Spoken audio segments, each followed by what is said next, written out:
You're watching the program that identifies market trends, provides insightful analysis, and reliable research.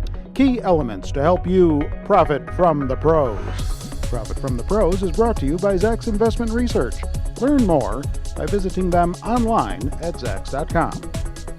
Welcome to our last Profit from the Pros for this year. I'm Terry Ruffalo.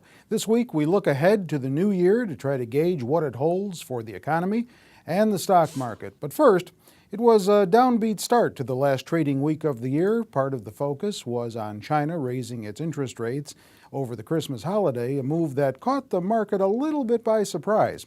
A major blizzard in the Northeast put a damper on post-holiday retail sales, but chain store sales reportedly rose 4.8% last week from the year-ago period.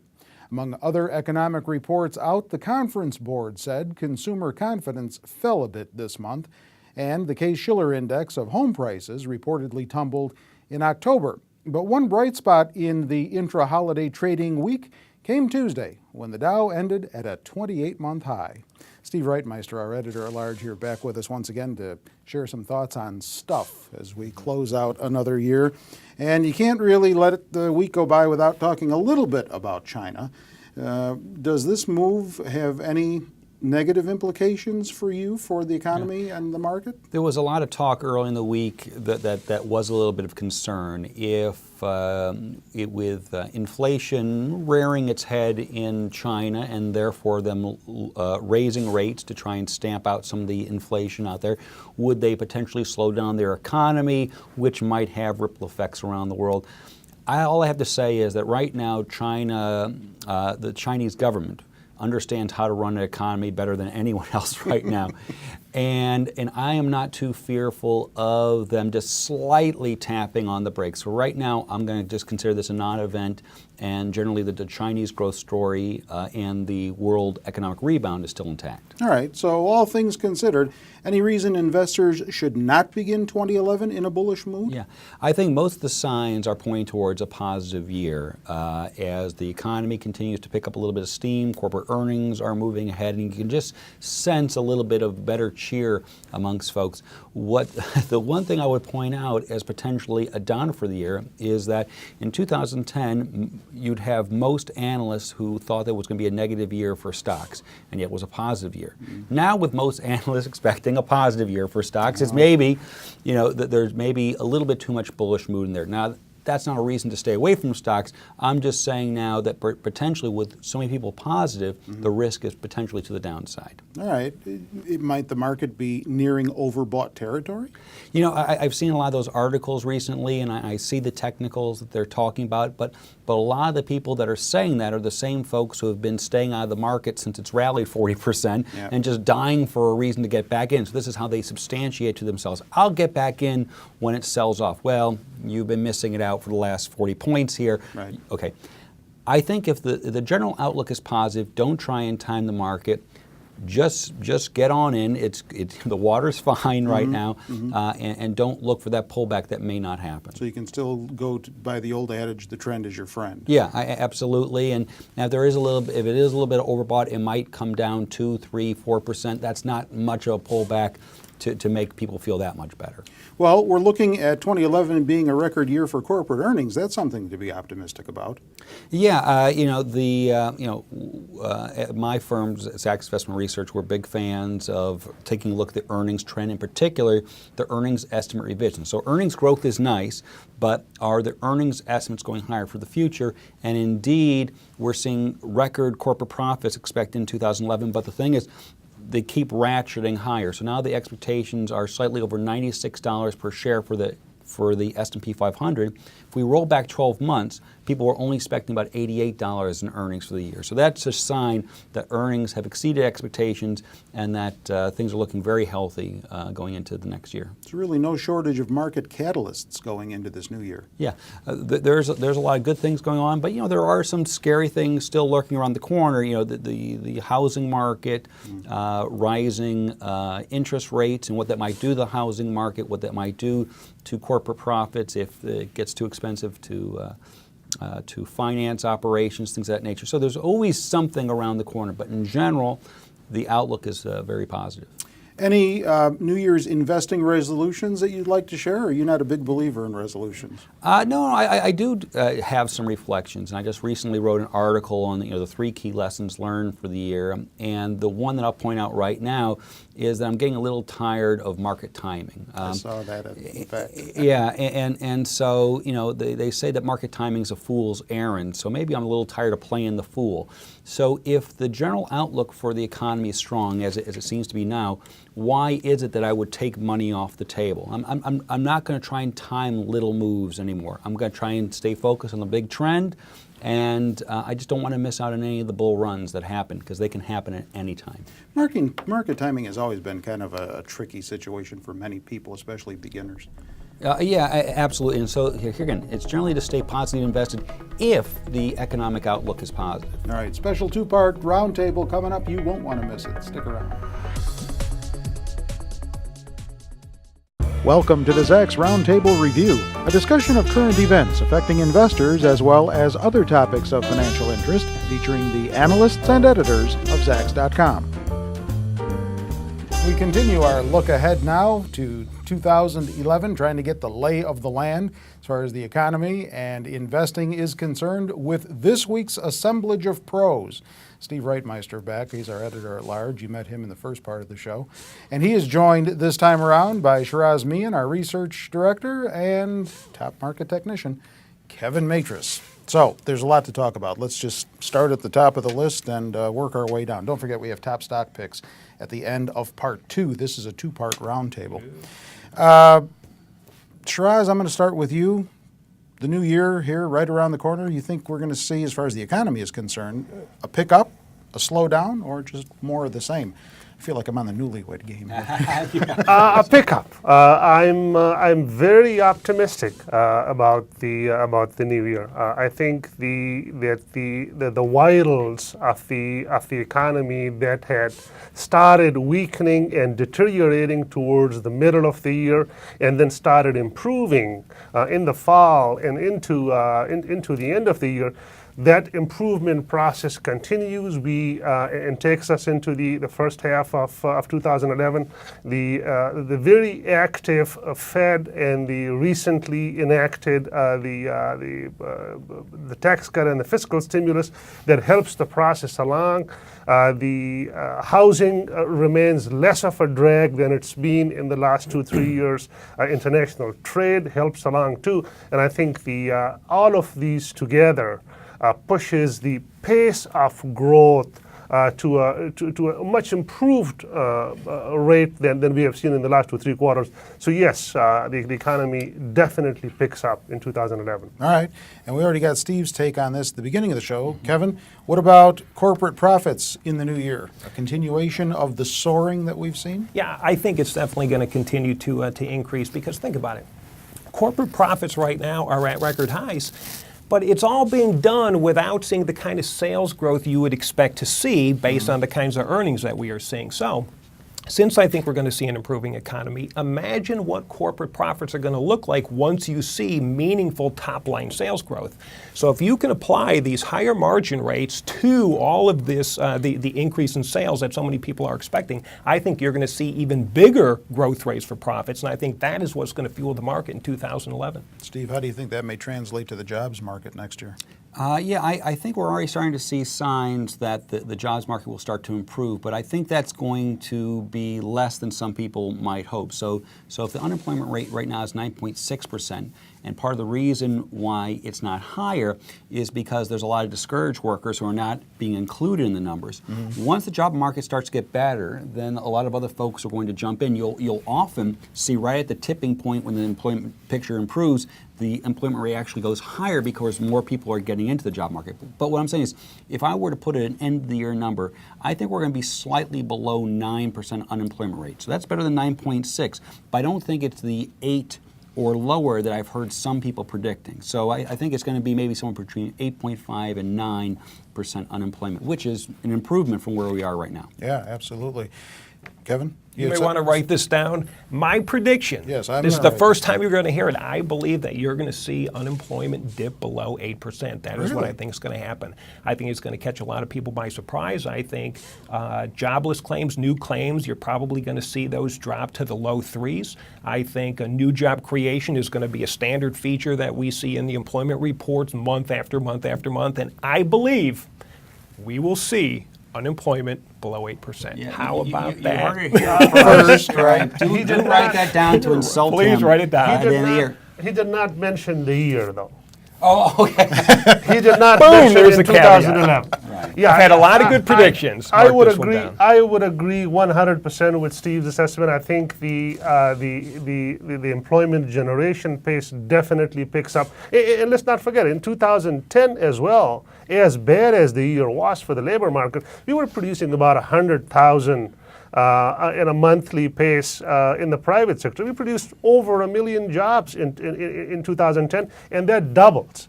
Now, if you double that and you produce about 200,000, that will bring it down to the level that Steve was referring to, about 9%. Now, if it goes beyond doubling, 300,000, 400,000, as Kevin would like everybody to believe, then obviously we could have that surprise. I don't think that's likely. Right. The current GDP outlook, which most economists looking for 3 to 3.5% on the year, That's right. and most people looking for the unemployment rate to be somewhere between 8 and 8.5. I just think it's not going to be as good as that. Anything to the upside, anything that leaning towards even what Kevin is saying would have ripple through effects. More people having jobs, more incomes equals more spending, equals higher GDP growth, equals higher corporate profits, equals higher share prices. And so all that would be wonderful. I'm just saying that's a tad too optimistic for my blood.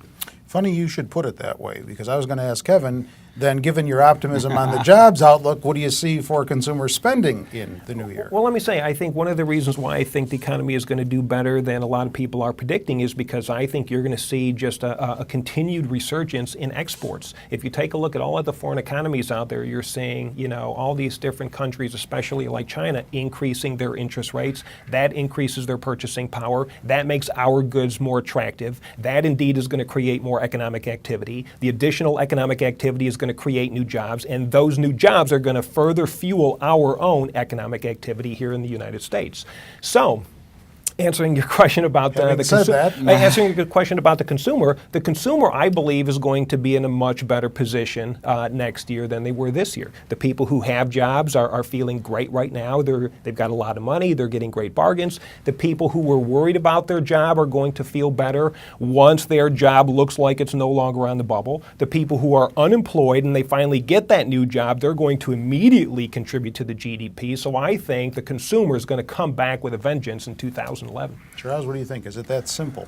I'm relatively less optimistic than he is. I figured you would be. The consumer spending has been improving. We have seen some improvement in the spending levels towards the end of 2010, and I think this feeds into 2011. Not a huge improvement. I don't really see any catalyst for significant gains in that. But overall, the trend continues into 2011. Not a huge noticeable significant gain from what we have been seeing in the last 3 to 6 months. The trend as far as consumers continuing to spend. That's right. Not putting their wallets back in their pocket. That's right. After a nice holiday season that we had. That's right. All right. Well, we still have part 2 of this roundtable to bring to you, along with, as I said, top stock picks of the week by all 3 of these gentlemen. So you won't want to miss that. Stay with us here on Profit from the Pro as we try to wrap up the old year and look ahead to the new. In case you just joined us, we are looking ahead to the new year with regard to the economy and investing with our regular assemblage of pros here at the round table. And here's one that I want to get everyone's take on as we look ahead to 2011. Steve, I'll start with you. What are your biggest concerns or your one big concern heading into this new year? Yeah.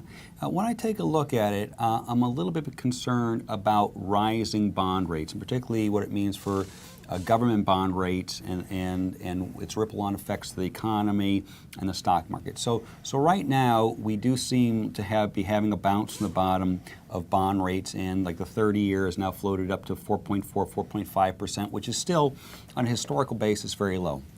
But let's say that during the year that the folks who loan money to the U.S. government start to get a little concerned about our ability to pay it back. When you talk about all the governments, local governments and states in this nation who have problems, and probably another bailout's going to be happening there. If bond rates really start to take off and go markedly higher, it's going to make the debt of the United States very hard to pay back, knowing that they might have to raise taxes on us or do other restrictive measures that would pull back on the economy. The mortgage rates would go up, and that would be the final nail in the coffin of housing, meaning a big spike down. Corporate lending, corporate financing would become more expensive. So all these things, if it got out of control, if we started seeing the 30-year bond at 6%, 7%, which again, on a historical basis isn't that bad, but would be so much markedly higher than right now, would have a tremendously dampening effect on the economy. And so hopefully we can stay in a Goldilocks scenario where rates don't get that high. Okay. Some points well made and well taken. I actually thought you were going to be more concerned about Kevin's over-optimistic outlooks, but I guess not. Shiraz, same question. I have two concerns, and both pertain to outside of the U.S. borders. The main concern is the European sovereign debt issue. The issue has quietened down a little bit after the Irish bailout and all the issues related to that. But Spain has a major funding coming through in the early spring days, and it'll spring all back up. And if our economy and recovery hasn't fully taken hold, and Spain kind of goes down, it may be a major negative jolt to the global system. And my second concern is with respect to China's inflation outlook.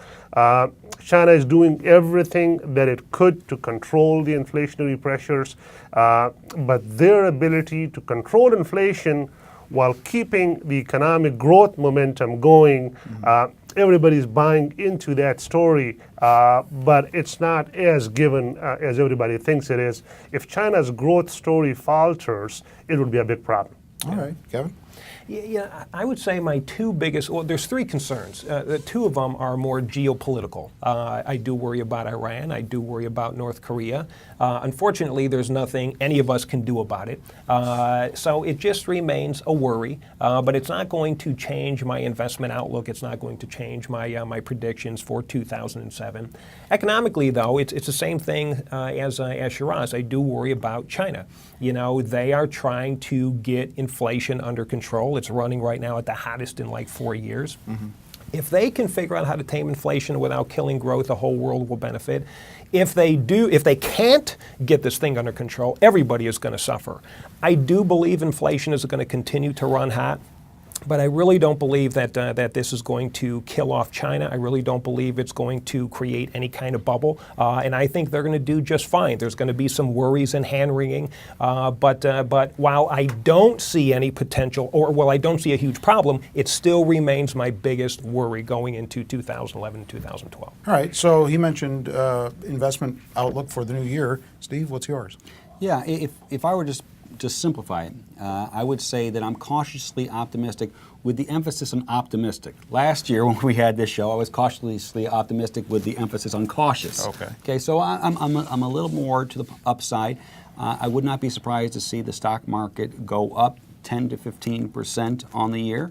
And that would be a very good year for investors. That doesn't mean it's going to be easy, okay, but or a smooth ride, but I think that is a very likely outcome. All right, what about your investment strategy outlook? I'm extremely optimistic about the market that I've been in a very, very long time. My sense is that all these macro issues that were holding the market back, double dip fears, deflation, all of those have essentially gone to the side, and the core fundamental strength of the recovery is coming to the front. Earnings are improving, and the risk premiums that were keeping folks away from the stock market, those are shrinking, and I wouldn't be surprised for a 20% gain in the S&P 500, 2011. Okay, quickly. All right, I was going to say, everybody here is so optimistic. Yeah, I wonder and where they just got like that me, from. I'm the only one courageous enough to talk about 8% unemployment. But I do believe that things look good. If you are bullish on the economy, I believe the sectors you want to focus in on are transportation, industrials, basic materials, and finance. Okay. I think those are good areas to be in. Quickly, top stock pick of the week. Raw Corp, if I'm going to make it real quick, they do a lot of private label cereals, branded cereals.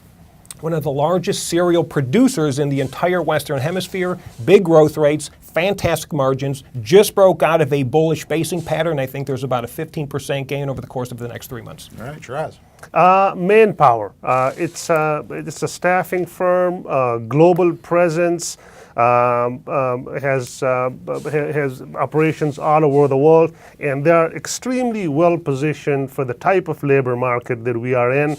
It's a slow and steady recovery in the labor market with a heavy emphasis on temp hirings, and that's their forte. Also pay a good steady dividend. Okay, Steve. I'm also a fan of Mancorp, but I'm going to talk about Manpower. And I'm with Interactive Corp. So they have a number of website properties, and obviously web usage is very strong. But what happens is as the economy keeps rolling on, marketing budgets start to expand. The payments for advertising online will continue to increase, and I think that also they have a phenomenal balance sheet with, I think it's over $1 billion in cash on hand. So I see 15-20% upside in this stock quite easily over the next 6 months. Okay. Is that reflective of a top sector you're looking at in the new year? Certainly that's a good one, but also materials will continue to be very well, technology, and anything consumer-oriented, which I think was kind of missing from last year, because if employment picks up, the consumer gets stronger, and a lot of the consumer-oriented industries will start to benefit. All right, thank you all, and thank you for being with us. The new year, a time to set goals, look to the future, fire the coach. One thing you can always count on is that we'll be here next year for you to help you try to profit from the pros. Thanks, Happy New Year, and we'll see you next time.